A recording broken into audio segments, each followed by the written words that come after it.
नमस्कार। आज दिनांक 14/5/2021 है और गीता की निर्मल धारा के प्रवाह में हम पंचम अध्याय के आज 16वें श्लोक से प्रारंभ कर रहे हैं। तो चलिए श्रवण करते हैं। ज्ञानेन तु तद्ज्ञानं येषां नाशितं नात्मनः तेषामादित्यवद् ज्ञानं प्रकाशयति तत्परम्।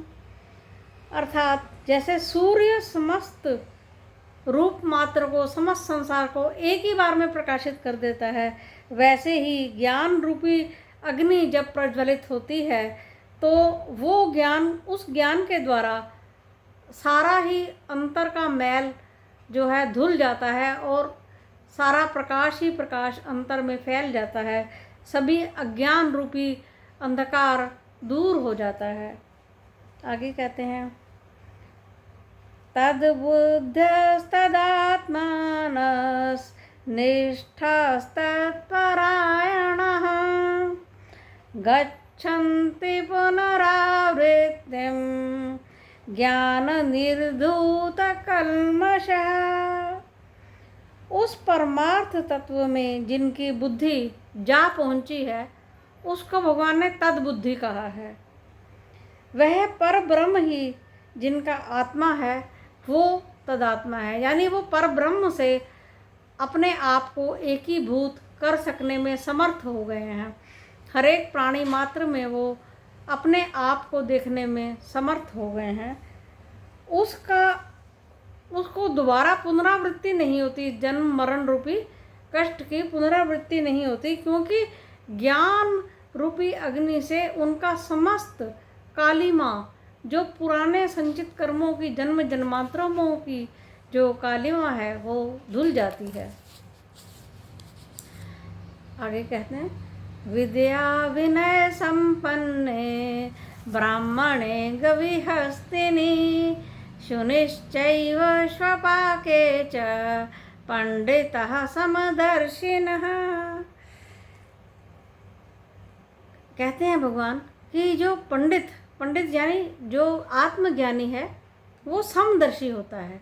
उसके सामने विद्या विनय संपन्न कोई ब्राह्मण हो, गौ हो, हाथी हो, कुत्ता हो और कोई भी हो, यानी स्वपाके कहते हैं अर्थी को, शव को, तो पंडित उसमें समदर्शी होते हैं, समदर्शी व्यवहार करते हैं। किसी को देखकर दुखित नहीं होते, किसी को देखकर क्रोधित नहीं होते, कहीं घृणा नहीं करते, कहीं राग द्वेष नहीं करते, सम व्यवहार करते हैं।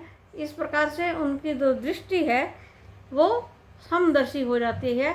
ऐसे मनुष्यों में जो देखने में मनुष्य जैसे ही होते हैं, लेकिन वो इस अवस्था को प्राप्त कर लेते हैं कि उनमें और परमात्मा में कोई भेद नहीं होता। इहैव तैर्जिता सर्गो येषां साम्ये स्थितं मनः निर्दोषं हि समं ब्रह्म तस्माद् ब्रह्मणि ते स्थितः। जिन्होंने यहीं रहते हुए, सर्ग कहते हैं उस सृष्टि की उत्पत्ति, अपनी उत्पत्ति, उसके ऊपर यानी मन को समान अवस्था में कर लिया है। किसी की चाहे वो जन्म हो या मृत्यु, उसमें अपने आप को समान कर लिया है। ऐसा निर्दोष जो ब्रह्म में लीन हो गया है वो इस शरीर में रहते हुए ही ब्रह्म में स्थित है, इसलिए उनका फिर पुनर्जन्म नहीं होता।